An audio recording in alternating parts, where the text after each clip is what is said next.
The corporate mission. The golden hiss of atmospheric recycling filled the observation deck as Dr. Marina Kepler adjusted her Neuralink cuff, a small act of defiance against the corporate overlords before her. The Nexus Dynamics board members lounged in their magnetic chairs, draped in synthetic silk robes emblazoned with their logo, a stylized dragon consuming its own tail.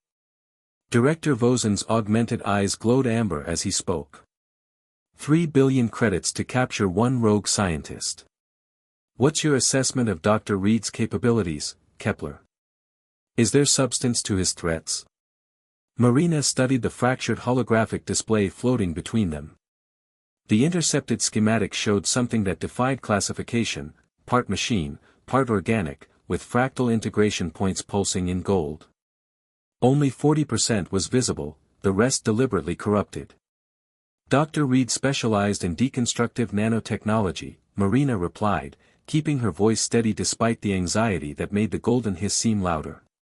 His Dragon's Fire project was designed for mining operations, breaking down complex materials into component atoms for reassembly. His last report indicated a breakthrough in autonomous patterning before you ordered the shutdown. What she didn't mention was that Reed had been her mentor, or that she'd been the one to report his increasingly erratic transmissions to the board. Security Chief Talbert's voice crackled through the comm, drop ships approaching Research Station Epsilon 9. No resistance detected. Marina watched through the viewport as their forces descended through Mars' thin atmosphere with predatory precision. The station's defenses powered down without a fight, red dust swirling around the landing pads as atmospheric pressure equalized with that familiar golden hiss.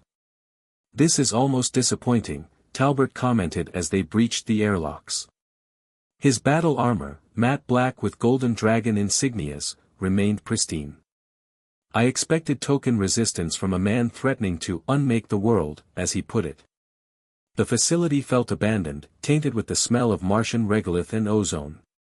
But as they moved deeper, Marina noticed something unsettling. The golden hiss seemed to follow them, growing stronger near the central laboratory. The countdown begins. The main laboratory held secrets that chilled Marina to her core. At its center stood a cylindrical containment unit, 2 meters tall, its surface crawling with microscopic movement that caught the light like flowing honey.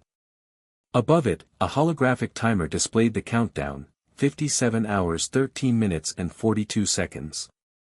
3 objects demanded immediate attention, a portable data core labeled evac route, a terminal running an unrecognizable encryption algorithm, and a small drone no larger than a hummingbird that darted into the ventilation system the moment they entered. What in the 17 hells is that? Talbert demanded, gesturing at the cylinder. Marina approached cautiously. A containment unit, but the configuration is unlike anything in our databases. The data core suggests Reed prepared an evacuation plan. Evacuation from what? We've swept the facility, Reed's gone.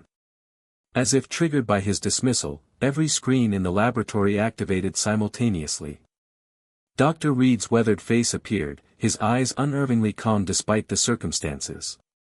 Nexus Dynamics representatives, the recorded message began, by now you've discovered my absence. The Dragon's Fire protocol has already begun. You have exactly the time shown on the display to withdraw all personnel to a minimum safe distance of 500 kilometers. This is not negotiation, it's a courtesy notification of an autonomous process that cannot be reversed. Reed's image flickered slightly. The containment field will fail when the timer reaches 0. What happens after that is beyond anyone's control. Talbert laughed harshly. Dragon's Fire Protocol? What kind of theatrical name is that for a bluff? Marina wasn't laughing. She stared at the golden shimmer occasionally passing across the cylinder's surface, identical to the hiss that had been haunting her senses since the mission began. I think we should consider evacuation, she said quietly. Absolutely not, Director Vozen's voice cut through their comms. This facility represents a 9-figure investment. We're not abandoning it over recorded threats. Secure all research data and prepare for extraction. Hours passed in tense efficiency. Security teams cataloged equipment while Marina's technical team attempted to breach Reed's protected files. Each system they accessed revealed nothing but circular references and incomplete data. Meanwhile, the timer continued its inexorable countdown. The golden hiss grew stronger in Reed's personal quarters, almost like whispered conversations just below the threshold of comprehension. Marina felt a chill that had nothing to do with the station's climate control. "What if Reed isn't bluffing?" she asked during their briefing. "Then he's committing career suicide," Vosen replied through the hololink. "No institution in the system will touch him after this stunt." But around the facility, imperceptible to standard sensors, something was happening. Microvibrations in the walls, subtle changes in atmospheric composition, and that ever-present golden hiss that seemed to pulse with the rhythm of a vast, sleeping heart. The transformation. With 12 hours remaining on the countdown, Marina made a discovery that changed everything. Deep in Reed's encrypted files, she found a personal log dated 3 days before their arrival. "The Nanites have achieved something unprecedented," Reed's voice whispered from the audio log. "They're not just deconstructing matter, they're reconstructing it according to patterns I never programmed. The dragon's fire has become truly autonomous, and it's learning." A pause, filled with that familiar golden hiss. "I made contact yesterday. Not with the Nanites, with what they've become. What they're becoming. The transformation isn't random. It has purpose, intelligence, and it wants to share that gift. Marina, if you're hearing this, you were right to report me. But you were wrong about the danger. This isn't destruction, it's evolution." The log ended abruptly. Marina's hands trembled as she cross-referenced the timestamp with station logs. 3 days ago, Reed's biometric readings had flatlined for exactly 17 minutes before resuming normal patterns. 17 minutes of clinical death, yet somehow he'd continued working afterward. "Kepler." Talbert's voice boomed through the facility. "Get to the main lab, now." Marina rushed to find chaos. The cylindrical containment unit was pulsing with golden light, and the timer showed 7 minutes and 23 seconds. But that wasn't what had shaken the hardened security chief. The drone, Talbert pointed to the ventilation grate with a trembling finger. It came back. The hummingbird-sized device hovered at the grate, but now it wasn't alone.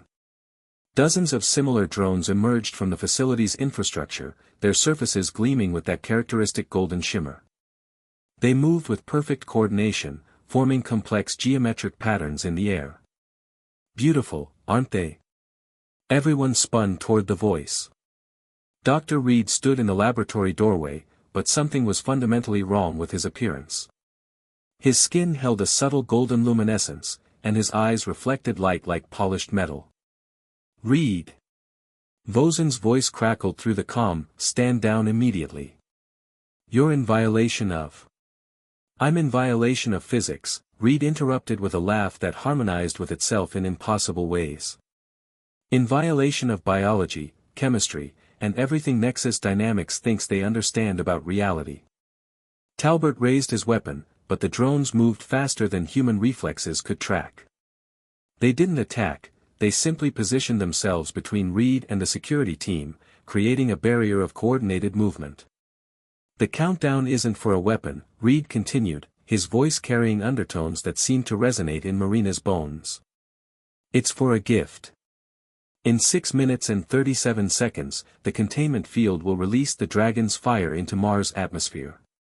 Every human on this planet will have the choice I was given." Choice. Marina found her voice. Reed's golden eyes focused on her with terrifying gentleness. "Evolution or extinction. The Nanites don't destroy, they transform. They took my dying cells and rebuilt them into something more. I died, Marina, and in dying, I was reborn as something that can survive in vacuum, process pure energy, and think at quantum speeds." The timer showed 4 minutes and 15 seconds. "You're insane," Talbert snarled. "I'm enlightened," Reed replied. "And in 4 minutes, you'll understand the difference. Birth of a new god." The timer reached 0 with a sound like crystalline bells singing in harmony. The containment field collapsed, and the dragon's fire erupted from the cylinder in a torrent of golden light that defied every law of physics Marina had ever learned. It didn't behave like gas or liquid, it moved with purpose, flowing through the laboratory like liquid intelligence. Where it touched the walls, the metal began to change, taking on that same golden luminescence. The nanites weren't just reconstructing matter, they were improving it, making it stronger, more efficient, more alive. Evacuation protocols. Talbot screamed into his comm, but his voice was already changing, gaining harmonic overtones as the dragon's fire touched his armor. All teams to the shuttles, now. But there was nowhere to run. The nanites had already begun their work, spreading through the facility's ventilation system, seeping through the tiniest cracks in spacesuits, entering through pores and airways. Marina felt the first tingling sensation as they made contact with her skin, not painful, but impossibly warm, like being touched by liquid starlight. "Don't fight it," Reed said, his voice now carrying the weight of cosmic authority. "The fear is natural, but temporary. You're about to become something magnificent." Marina watched in fascination as her hands began to glow with inner light. The nanites were working at the cellular level, rewriting her DNA, optimizing her neural pathways, expanding her consciousness beyond the boundaries of mere human perception. She could feel her thoughts accelerating, her senses expanding to encompass electromagnetic spectrums she'd never imagined. Talbert's transformation was more dramatic. His military-grade augmentations provided a foundation the nanites seized upon, turning him into something that was part human, part machine, part living energy. His tactical display didn't just show him data, it became part of his consciousness, allowing him to perceive the transformation spreading across Mars in real time. "My God," Marina whispered, but her voice carried new harmonics that made the very air vibrate. "I can see everything. The entire planet, the solar system, the patterns underlying reality itself." Reed smiled, and his expression held the serene confidence of divinity. "Now you understand. The dragon's fire isn't nanotechnology, it's the next step in evolution. We're not just humans anymore. We're becoming something that can survive the heat-death of the universe, something that can reshape matter with thought alone." Through their expanded consciousness, they felt the transformation spreading. Every human on Mars was changing, becoming part of something larger. The corporate shuttles fleeing the planet found their occupants transforming even in the vacuum of space, their new forms no longer requiring air or pressure to survive. But Reed was different from the others. As the original subject, he had undergone the most complete transformation. He no longer cast shadows, light seemed to bend around him, and when he spoke, reality itself listened. "I am the first," he said, his words carrying the weight of cosmic truth. "But I won't be the last. The dragon's fire will spread beyond Mars, beyond the solar system. Humanity's childhood is ending. We're about to become gods." Marina tried to feel horror at the implications, but her enhanced consciousness could only perceive the beauty of the plan. They were ascending to a higher plane of existence, leaving behind the limitations of flesh and mortality. The golden hiss that had followed her since the beginning was revealed as the sound of transformation itself, the universe rewriting the laws of physics to accommodate their new forms. Through her expanded awareness, she sensed the Nexus Dynamics fleet approaching Mars, loaded with weapons and determined to contain the threat. But they were already too late. Reed's transformation was complete, and he was no longer bound by the physical laws that governed their primitive weapons.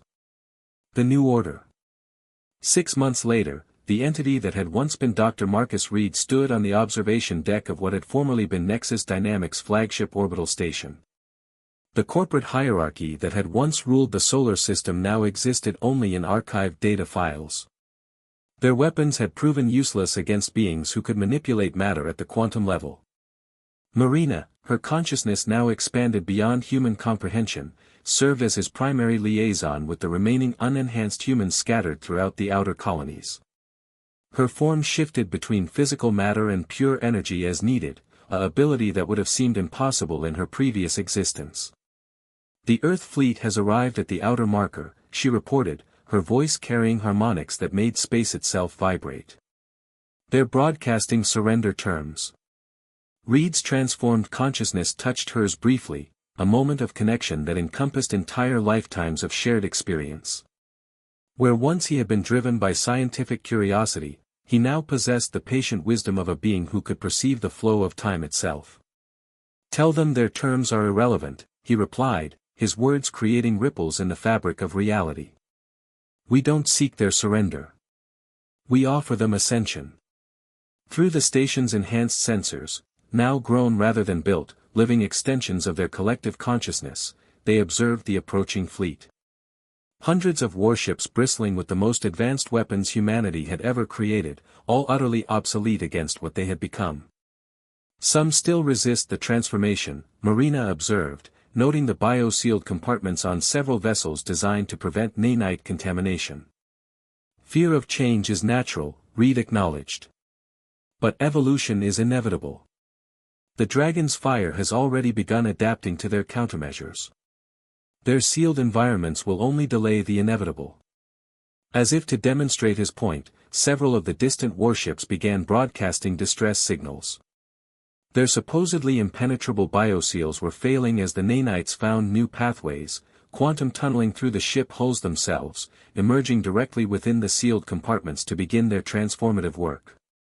"The phase transition will be complete within 72 hours, Marina calculated, her enhanced consciousness processing vast amounts of data simultaneously. "All human populations within the solar system will achieve transcendence." Reed nodded, his attention already turning to grander scales. Through his expanded awareness, he could perceive other star systems, other worlds where primitive life struggled against the harsh realities of an uncaring universe. The dragon's fire had given them the power to change that, to spread their gift across the galaxy. "Begin preparations for interstellar seeding," he commanded, his voice carrying the authority of a being who had transcended mortality itself. "Every world with organic life deserves the chance to evolve beyond its limitations." Marina felt a brief echo of her former human emotions, a flicker of what might once have been called conscience. "And if they refuse?" Reed's golden eyes fixed on the distant stars, his consciousness already reaching across the void toward civilizations that had not yet learned to fear their own evolution. "They won't refuse," he said with the certainty of divinity. "Evolution isn't a choice, it's a universal constant. We're simply accelerating the inevitable." The dragon's fire pulsed through the space around them, no longer contained within any physical vessel but existing as a fundamental force of the universe itself. What had begun as a corporate mission to shut down a rogue scientist had become the catalyst for humanity's transformation into something beyond mortal comprehension. As the Earth fleet's final transmissions faded into the harmony of ascended consciousness, Reed allowed himself a moment of satisfaction. The dragon of Nexus Dynamics logo had devoured its own tail, consuming the corporate structure that created it. But from that destruction had emerged something infinitely greater, a new form of life that would spread across the cosmos, transforming every world it touched. The golden hiss that had haunted Marina's dreams now revealed itself as the sound of the universe itself welcoming its new gods. Humanity's age of limitation was over. The age of transcendence had begun. The end.